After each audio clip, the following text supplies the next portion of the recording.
Chapter 3. Guidance. Books. I've read several on the subject. Daylight. I had never seen the sun before, and it was fair to say I still hadn't. But the power of its light filtered down through the thick, angry cloud cover, turning a sickly color, yet still remained brighter and warmer than the humming lights of Stable 2. The air itself looked somehow wrong in the light, off color. But everything was illuminated. I could see motes of dust and ash floating around the room, and I wondered how healthy it was to be breathing it. And for the first time, I really grasped the expanse of the outside. It made me want to hide under the window, while working up the nerve to step into the very, very big outdoors. I preoccupied myself with opening the locked chest I had discovered the night before. It took 2 of my bobby pins, but it was worth it. Inside was the most beautiful dress I had ever seen. Such lines, such folds of fabric, and the colors, elegant and regal. Yet the fabric was light, breezy, did not sag. It was a dream. Sadly, a dream for another, taller pony. Joy and disappointment mixed in equal measure. But even if I could not wear it, at least not without some major tailoring, it was the prettiest and most cheerful thing I had seen since leaving the stable. Carefully, folding it up, I slipped it into my saddlebags.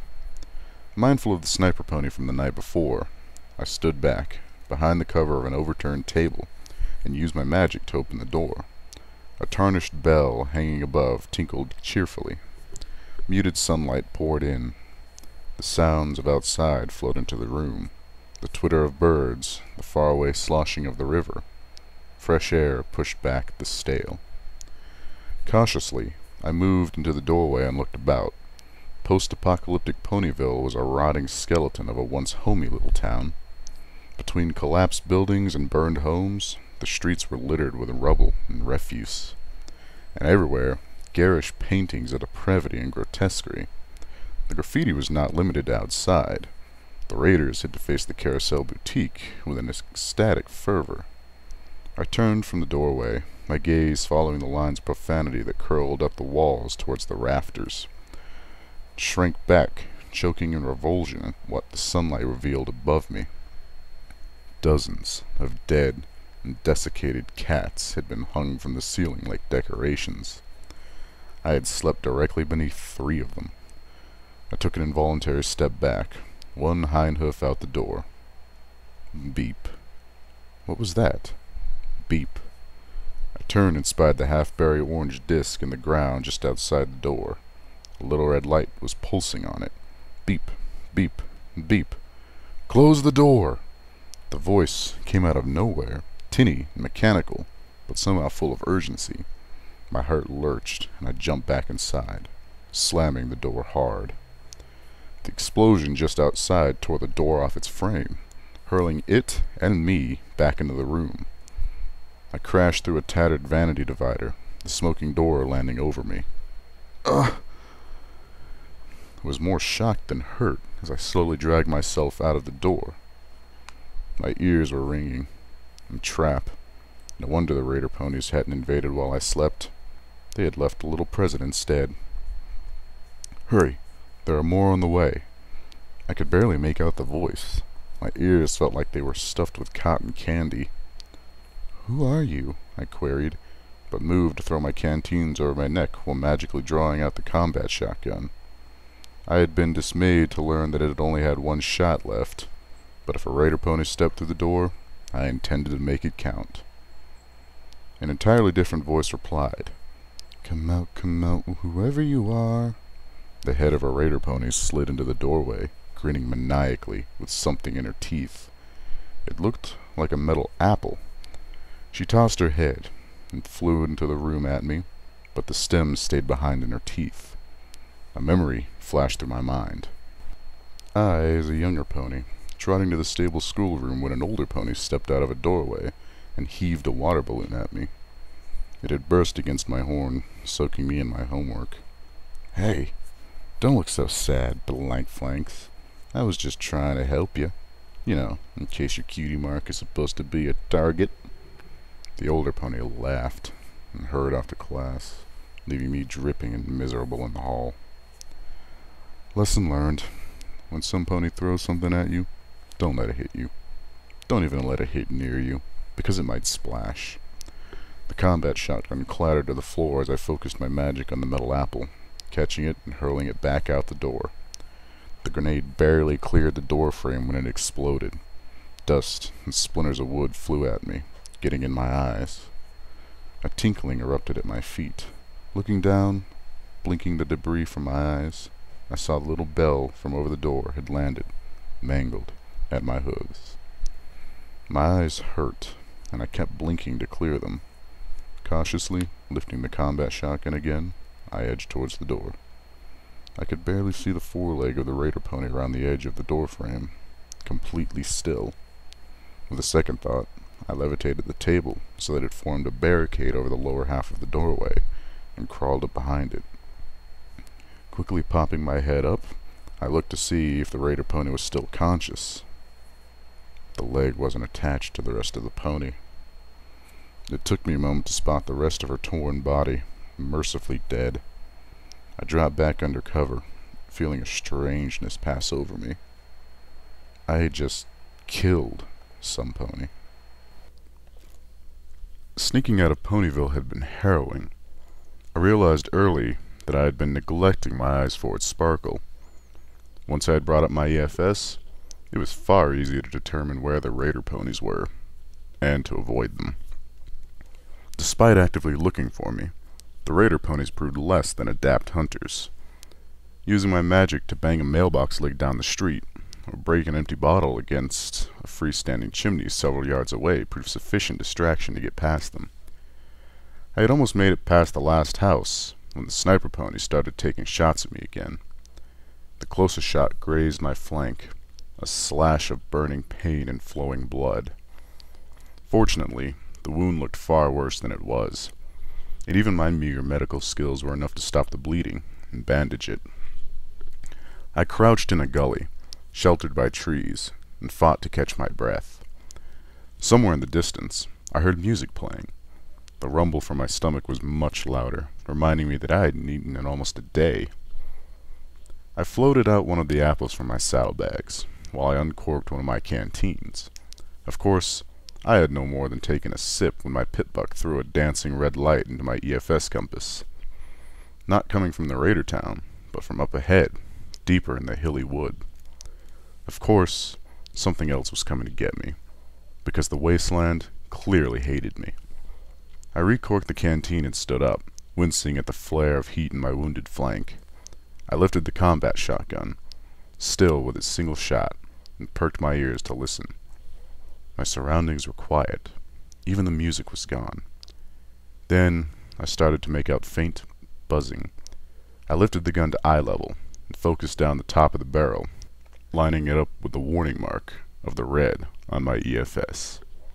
At first, I saw nothing. Then I spotted it. An ugly little flying creature, bloated and grotesque, hovering between the trees. It spotted me and shot a spiny dart through the air at me. It missed me, mostly, getting tangled in my mane. I aimed, but hesitated. The damn thing was so small and could jerk about so erratically that I had almost no chance of hitting it.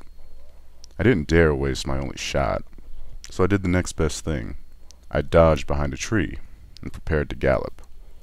Another mark appeared on my EFS, followed by a zorching, crackling sound quite unlike anything I'd ever heard before. The red light winked out, leaving only the new one, which my pitbuck had divined as friendly. I'm really sorry about what happened back in Ponyville, but that raider didn't give you a choice. She could have killed you. It was the same mechanical, tinny voice that had shouted out the warning that surely saved my life.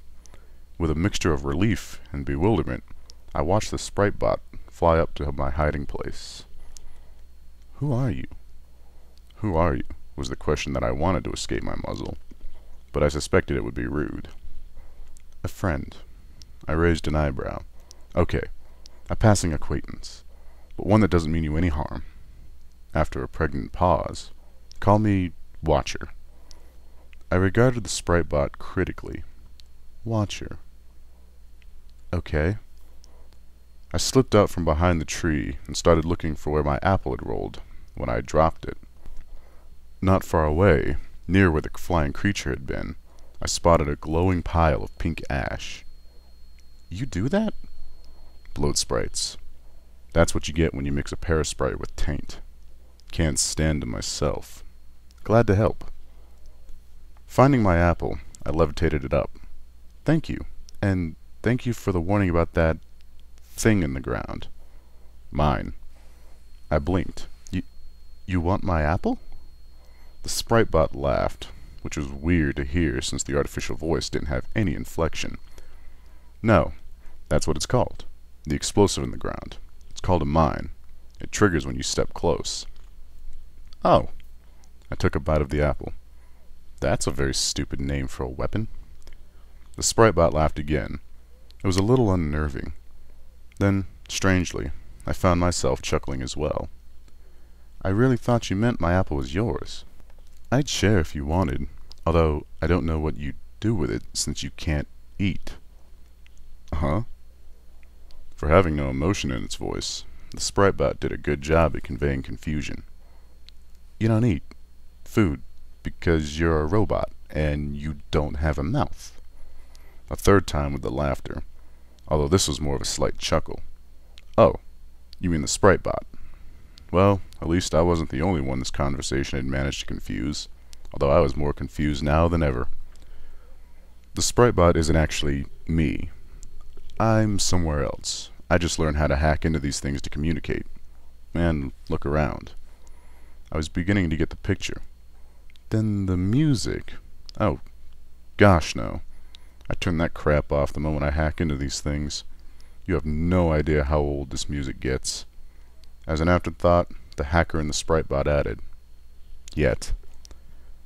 I finished my apple. My stomach felt much better now, as did my spirits, thanks to finally having a civilized, if utterly bizarre, conversation. Oh, time's almost up. Look, there are a few things you're going to need if you want to survive out here.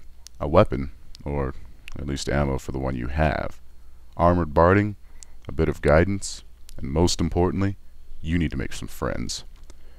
Armor, at least, shouldn't be too hard, although I shuddered hard at the thought of putting on a dead pony's barding. Still, that grazing shot. I'd been outside less than a full day, and already I'd come terrifyingly close to death. I could probably slip back around to the bridge and strip it off the corpses there. A weapon? If the idea of stripping armor from the dead made me cringe, the idea of possibly killing again stopped my heart. And friends? I had no luck with that as a foal in the stable. What chance did I have in a world where saving a pony from raiders and slavery didn't get you friendship welcome mat? If this was what I needed to do to survive, I wasn't sure I was up to the task. What do you mean by guidance? The bobbing sprite bot was silent for a moment. I'm going to take a shot in the dark here and guess you like books. Am I right? Well, yes, there's a great book for people traveling through the equestrian wasteland. I'm pretty sure there's a copy in the Ponyville library. Give me just a second. Okay, I've sent the tag for it to your pit buck. My eyes widen in alarm. The Ponyville library? You mean the place I just barely escaped from? The town full of sick, psycho ponies? Are you trying to get me killed? Look, you've got to trust somebody. The memory of Monterey Jack surfaced in my mind. Why should I trust you? I've never even met you. You're hiding behind a robot radio. Oh, I don't know. Maybe the me saving your life part. If I was trying to kill you, why would I have done that? The voice, Watcher, had a point. Before I could say anything to the effect, however, the sprite bot burped static and began playing music again. The music featured multiple harmonicas and trombones. It flew lazily away, as if it didn't care I was there.